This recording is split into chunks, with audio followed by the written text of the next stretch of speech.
Good day, y'all. Welcome to my very first video. Here we are in the mountains of western North Carolina. And yes, we do have swimming pools here in the mountains. Thanks for taking the time out and allowing me the opportunity to show off a little hot rod project I've been working on. Please ignore the lighting. We are outside. I absolutely love hot rods, and out of desperation to scratch that itch, I've attempted to build myself one with very simple hand tools, very expensive toolboxes.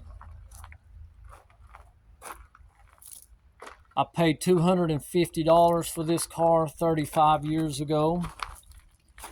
It is painted with a rattle can, which will need a final paint once the car is completed. Just last week, made a mistake with a cheap dry rotting fuel hose.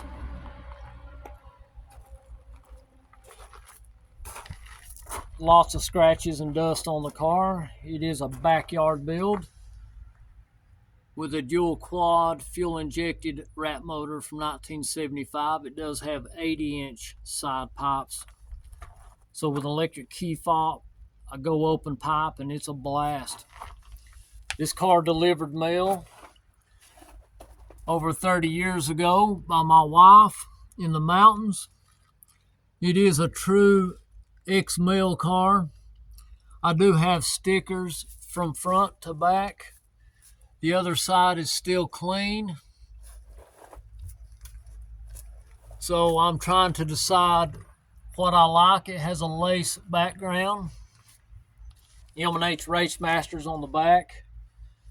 This was the least popular Nova, so I've made a lot of heavy modifications to try to make it as radical as I can. For example, here's the air scoop to downplay that large back window. The windows got larger and larger as the Novas were built. It does have the rare swing out window option with an LN embossed glass, which replaced the SS. These vent shades are from the 70s, built by Vent Shades out of Georgia. This one's from a 4-door, which I had to cut to make this transition. I will go back and weld that. I've tried to stay as close to the original colors as I can because it is a Disco Nova from the 70s. So we got to keep them 70s colors. It was originally a bench seat that I converted to bucket. These are original bucket Novas. I put a floor shift tilt steering in it.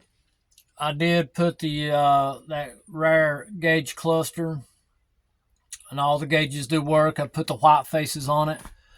I modified one console with a shift plate to custom fit this Hurst pistol grip. Does need a cigarette lighter. These sport slats here were bent by me with a 32-inch brake from Northern Tool, and I am going crazy, y'all. I'm putting a big wing on the back of it. Why not?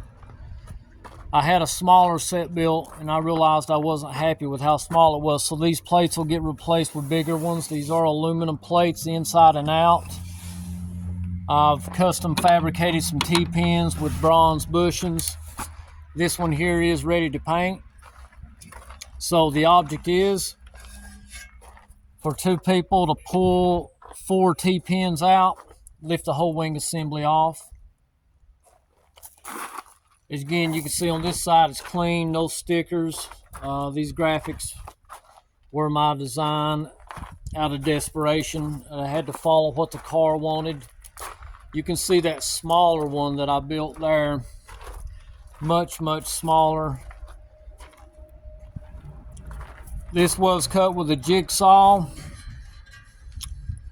I got to do a final filing in the center. 61 aluminum rods. Again, that hood scoop was built out of steel, but then I started going with aluminum because then I started learning the process. Aluminum is lighter, so again, I learned a lot on this build.